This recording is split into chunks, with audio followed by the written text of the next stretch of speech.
Hey, my name is Clyde Shoemake. I'm one of the Lincoln product specialists here at Allan, Vigil, Ford, and Lincoln Morrow. Just wanted to go through the installation of the digital fragrances in the new 2024 Nautilus. You're going to receive a package that looks something like this right here. It's going to be wrapped in plastic. Just take the plastic off. There's a pull tab here. Then it says Lincoln Digital Scents. And then when you open it up, it shows the 3 fragrances that you have. Up on the card here, it breaks down the fragrance characteristics. The way you install it is take one out. This one's Violet Cashmere. Open it up on the back side. All right, upon installation, you want to make sure that you have these connectors facing towards the front of the vehicle when you insert them.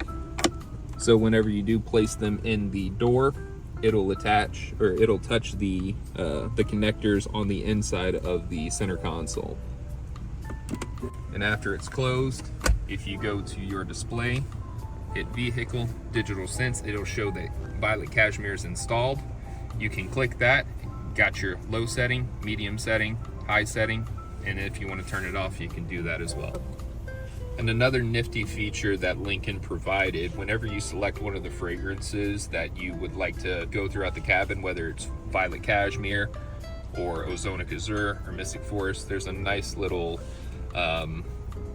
display that is put onto the side there. Thanks for watching. Like I said, my name's Clyde Shoemake here at Allan, Vigil, Ford, and Lincoln. If you have any questions, feel free to reach out. Phone number 678-364-3134. Thanks.